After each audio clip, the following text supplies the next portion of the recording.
Ballot বক্সটোৰ খোলা আৰু বন্ধ কৰাৰ কৌশলটো আয়ত্ত কৰোঁ আহকচোন। আমি এনেকুৱা ধৰণে বেলট বক্সটো পাম।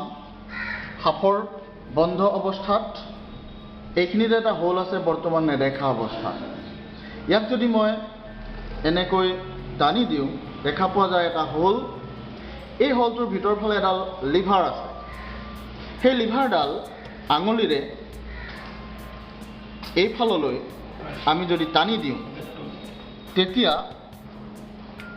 লিভাৰডাল টান খায় আৰু টানি ধৰি ৰাখি এই ঢাকনিখন এণ্টি ক্লকৱাইজ ডিৰেকশ্যনত ঘূৰাব লাগে।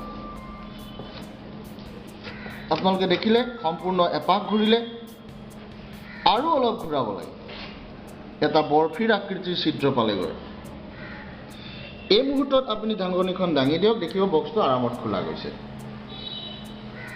এতিয়া লিভাৰডালনো কোনডাল? লিভাৰডাল এইডাল। এই লিভাৰডালকে ভিতৰৰ পৰা আঙুলিটোৰ সহায়ত এনেদৰে টানি দিয়া হৈছিল আৰু এৰি দিয়া হৈছিল। এডাল স্প্ৰিঙৰ সহায়ত ইয়াকো আগৰ অৱস্থানলৈ গুচি যায়। এতিয়া আহক আমি বন্ধ কৰাৰ কৌশলটো আয়ত্ত কৰোঁ। এনেকৈ বন্ধ কৰিম আৰু তাক ক্লকৱাইজ ডিৰেকশ্যনত ঘূৰাম। এটা শব্দ হ'ল, এই শব্দটোত এইটো এটা মধ্যৱৰ্তী অৱস্থা।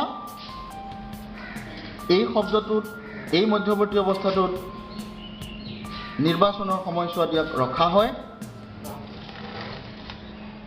সম্পূৰ্ণ বন্ধ কৰিবলৈ পুনৰ ইয়াক আকৌ ক্লকৱাইজ ডাইৰেকশ্যনত ঘূৰাই দিয়া হয় আৰু এয়া সম্পূৰ্ণৰূপে বন্ধ হৈ গ'ল। এতিয়া আমি ইয়াক আৰু এনেই খুলিব নোৱাৰোঁ আৰু ইয়াক নতুনকৈ আকৌ খুলিবলৈ হ'লে সম্পূৰ্ণ আগৰ দৰে আকৌ এই লিভাৰডাল টানি দি ইয়াক এণ্টি ক্লকৱাইজ ডাইৰেকশ্যনত ঘূৰাই